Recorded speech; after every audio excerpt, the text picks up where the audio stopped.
Hello. ഈ കഴിഞ്ഞ July 1 നമ്മുടെ ഡോക്ടേഴ്സ് ഡേ എല്ലാവരും ഉം, വളരെ ആഘോഷപൂർവ്വം കൊണ്ടാടിയിരുന്നു. പലവിധ ആഘോഷങ്ങളും ഉണ്ടായിരുന്നു. ഡോക്ടേഴ്സിനെ ആദരിക്കലുണ്ടായിരുന്നു. പല മേഖലയിലെ ഡോക്ടർമാരെ ആദരിക്കലുണ്ടായിരുന്നു. Private, government doctors.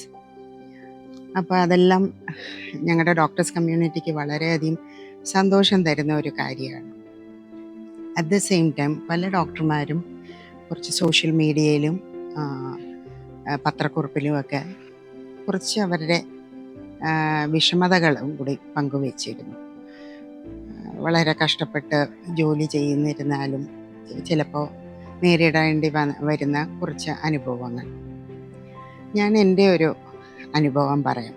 എനിക്കിപ്പോൾ ഒരു 62 വയസ്സുണ്ട്. ഞാൻ ഗവൺമെൻറ് സർവീസിൽ നിന്ന് റിട്ടയർ ചെയ്ത ഒരു ഡോക്ടറാണ്. ഞാൻ ആദ്യമായിട്ട് എൻ്റെ സർവീസിൽ കയറിയിരുന്നപ്പോൾ ഒരു ഗ്രാമപ്രദേശത്ത്, മണഞ്ചേരി എന്ന് പറഞ്ഞൊരു ഗ്രാമപ്രദേശത്ത് ആദ്യമായിട്ട് ഞാൻ അസിസ്റ്റൻറ്റ് സർജനായിട്ട് ജോലി നോക്കിയത്.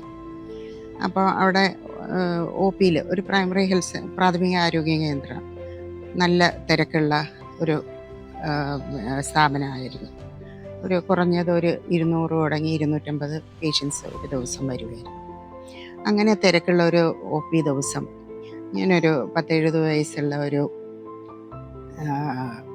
ഒരു മാന്യ വ്യക്തി കണ്ടിരുന്നു. 70 വയസ്സ് പ്രായമുള്ള അച്ഛൻ്റെ പ്രായമുള്ളതുകൊണ്ട് അച്ഛൻ. അപ്പോൾ അദ്ദേഹത്തിന് കാലിലെന്തോ ഒരു മുറിവ് ഉണ്ടായിരുന്നു. അന്നത്തെ കാലത്ത് നമ്മുടെ ആശുപത്രിയിൽ വലിയധികം ഒരുപാട് മരുന്നുകളൊന്നുമില്ല, പ്രത്യേകിച്ച് ആൻറ്റിബയോട്ടിക്സ് ഒന്നും വലിയ ഇല്ല. നമ്മൾ മിക്കതിനും കൊടുക്കുന്നതിന് സെപ്ട്രാൻ എന്ന് പറഞ്ഞ ഒരു മരുന്നായിരുന്നു. അത് സാധാരണക്കാരുടെ ഇടയിൽ സൾഫ എന്ന് പറയും. സൾഫ വളരെ നല്ലൊരു മരുന്നാണ്. മിക്ക അസുഖങ്ങൾക്കും നമുക്ക് കൊടുത്താൽ നല്ല റിസൾട്ട് കിട്ടും. പക്ഷെ അതിനൊരു ദോഷഫലം എന്ന് പറഞ്ഞാൽ ചിലവർക്ക് അത് പിടിക്കില്ല, അലർജി ഉണ്ടാക്കാൻ സാധ്യതയുണ്ട്. അത് അലർജി എന്ന് പറഞ്ഞാൽ ചിലപ്പോൾ വളരെ അപകടകരമായ അലർജി ഉണ്ടാക്കാൻ സാധ്യതയുണ്ട്. അപ്പോൾ സാധാരണഗതി പക്ഷെ മിക്കപ്പോഴും നമ്മൾ അതാണ് കൊടുക്കുന്നത്. അപൂർവം ചിലരിലാണ് ഇത് കണ്ടിരിക്കുന്നത്. അപ്പോൾ ഇദ്ദേഹം വന്നു കഴിഞ്ഞപ്പോൾ ഇദ്ദേഹത്തിന് കാലിൽ മുറിവങ്ങണ്ടായിരുന്നു. ഞാനിതുപോലെ സൾഫ ഗുളിക എഴുതിയിരുന്നു. അദ്ദേഹം പോയി. അപ്പോൾ അദ്ദേഹത്തിൻ്റെ ഒ പി ടിക്കറ്റ് എന്ന് പറഞ്ഞാൽ ഒരു 3-4 പേപ്പർ ഉണ്ടായിരുന്നു. അതിങ്ങനെ പിൻ ചെയ്തേക്കുമായിരുന്നു. അപ്പോൾ അതിൻ്റെ ഏറ്റവും അടിവശത്താണ് അന്നത്തെ ഡേറ്റ് ഇട്ടിട്ട് തന്നിരിക്കുന്നത്. അപ്പോൾ അതിൽ ഞാൻ ബാക്കിയുള്ള മരുന്നുകളുടെ കൂടെ സൾഫയും കൂടി എഴുതി. അദ്ദേഹം പോയി. ഒരു 2 മണിക്കൂർ കഴിഞ്ഞപ്പോൾ വീണ്ടും പിന്നെ ആൾക്കാരുടെ ഇടയിൽ കൂടെ അദ്ദേഹം വന്നിട്ട് പറഞ്ഞു. അപ്പോഴത്തേക്കും എന്താ ചുണ്ടെല്ലാം വീങ്ങിയിരിക്കുന്നുണ്ടായിരുന്നു. അകത്ത് ഇവിടെ കഴുത്തിലുമൊക്കെ ചൊറിച്ചിലും തടിപ്പൊക്കെ ഉണ്ടായിരുന്നു. ഡോക്ടറെ, ഞാൻ ആ ഡോക്ടർ തന്ന മരുന്നുകൾ കഴിച്ചിരുന്നു, എനിക്ക് അലർജിയാണെന്ന് തോന്നുന്നു. ഞാൻ ഉടനെ നോക്കിയപ്പോൾ ഞാൻ സൾഫ എഴുതിയിരുന്നു. ഞാൻ പറഞ്ഞു, ഇത് സൾഫയുടെ അലർജിയാണ്.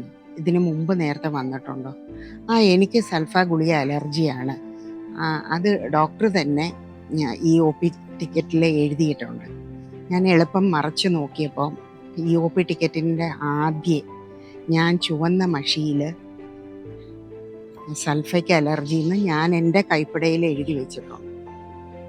ഞാൻ എൻ്റെ കൈപ്പിടയിൽ സൾഫ അലർജി എന്ന് എഴുതിയ ഒരു രോഗിക്ക് ഞാൻ വീണ്ടും തന്നെ ആ മരുന്ന് കുറിച്ചിരിക്കുന്നു.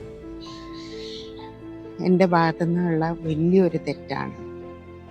പല കാരണങ്ങളും നമ്മൾ പറയാം. വളരെ തിരക്കുള്ള സമയമായിരുന്നു, നമുക്ക് വിട്ടുപോയി, രോഗി പറഞ്ഞില്ല.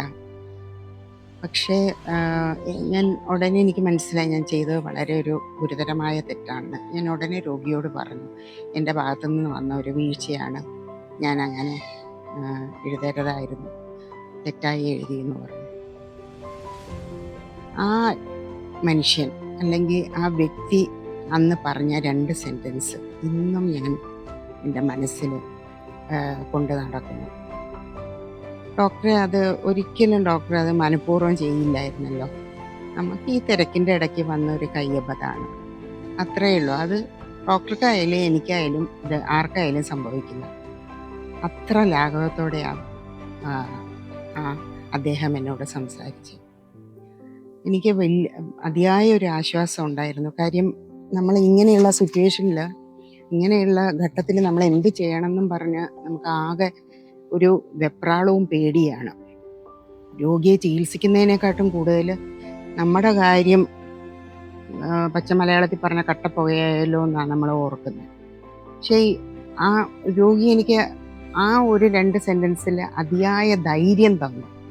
ഉടനെ ഞാൻ പറഞ്ഞു, നമുക്ക് ജില്ലാ ആശുപത്രി നെക്സ്റ്റ് ഹോസ്പിറ്റലിലോട്ട് പോകണം, നമുക്ക് ചികിത്സ നേടണം, ഞാൻ വരാം. അപ്പോഴും അദ്ദേഹം പറഞ്ഞു, ഡോക്ടറുടെ ജോലി നോക്കുക, ഇത്രയും പേഷ്യൻസ് അവിടെ ഇരിക്കുന്നുണ്ട്, എൻ്റെ മകൻ എൻ്റെ കൂടെ വന്നിട്ടുണ്ട്, ഞാൻ പോകാം, എനിക്കൊരു റെഫറൻസ് ചീട്ട് എഴുതി തരും.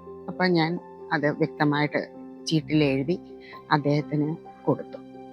ഞാൻ ബാക്കിയുള്ള രോഗികളെ നോക്കി വൈകുന്നേരം ഫ്രീ ആയപ്പോൾ ഞാൻ ജില്ലാ ആശുപത്രിയിൽ അദ്ദേഹത്തെ കാണാൻ പോയി. അപ്പോഴത്തേക്ക് അഡ്മിറ്റ് ചെയ്തു. പുറത്തുനിന്നുള്ള കൂടിയ ആൻറ്റിബയോട്ടിക്സ് ഒക്കെയാണ് എഴുതിയേക്കണത്. അപ്പോൾ അതെല്ലാം പുറത്തുനിന്നാണ് കിട്ടുള്ളൂ. അന്ന് നമ്മുടെ ആശുപത്രിയിൽ അതൊന്നും തുടങ്ങിയിട്ടില്ല. 10-30 വർഷം മുമ്പുള്ള കാര്യം ഞാനീ പറയുന്നത്. ഞാൻ അദ്ദേഹത്തിനോട് പറഞ്ഞു, ഞാൻ സാമ്പത്തികമായിട്ട്, എനിക്കറിയാം അവർ സാമ്പത്തികം അത്ര ഇല്ലാത്ത ആൾക്കാരാണ്, ഞാൻ ഈ മരുന്നെങ്കിലും മേടിക്കാൻ ഞാൻ സഹായിക്കട്ടെ എന്ന്. അദ്ദേഹം അത് സ്നേഹപൂർവ്വം നിരസിച്ചു. വീണ്ടും എന്നോട് പറഞ്ഞു, ഡോക്ടർ ഒന്നും കൊണ്ട് വിഷമിക്കേണ്ട, ആർക്കായാലും ഇത് പറ്റും, എൻ്റെ ഭാഗത്തുനിന്നും ഒരു തെറ്റുണ്ട്, ഞാൻ ഒരു വാക്കൊന്ന് പറയണമായിരുന്നു, സൾഫ എനിക്ക് പിടിക്കില്ല എന്ന്. പക്ഷെ ഞാനും വിട്ടുപോയി, ഡോക്ടറും ഈ തിരക്കിൻ്റെ ഇടയ്ക്ക് നോക്കാൻ വിട്ടുപോയി. അങ്ങനെ അദ്ദേഹം അവിടെ 7 ദിവസം ഹോസ്പിറ്റലിൽ കിടന്ന് പരിപൂർണ സുഖമായിട്ട് തിരിച്ചു പോയി. ഞാനീ പറഞ്ഞു വരുന്നത്, അങ്ങനെ ഒരു കാലഘട്ടമുണ്ട്. ഇന്നായിരുന്നെങ്കിൽ ഡെഫിനറ്റ്ലി അതൊരു കേസായേനെ. എനിക്ക് ഒരു കോടതിയിലും പറഞ്ഞു നിൽക്കാൻ പറ്റില്ല, എനിക്ക് തിരക്കായിരുന്നു, പിന്നെ അദ്ദേഹം പറഞ്ഞില്ല, എന്ത് പറഞ്ഞാലും കോടതിയിൽ തെളിവ് എനിക്കെതിരായിരിക്കും, എനിക്ക് തക്കതായ ശിക്ഷയും കിട്ടും. പക്ഷെ ആ നല്ല മനുഷ്യന് അന്ന് ആ രോഗി ഡോക്ടറുടെ ബന്ധം എത്രത്തോളം ഗാഢവുമായ ഒരു ഇൻറ്റൻസ് ആണെന്ന് ഞാൻ ഓർത്തു പോവുക. എന്തായാലും ഇനിയുള്ള കാലമെങ്കിലും നമുക്ക് ആ ബന്ധം തിരിച്ചു കൊണ്ടുവരണം എന്ന് മാത്രമേ എനിക്ക് ഈ അവസരത്തിൽ പറയാനുള്ളൂ. Thank you.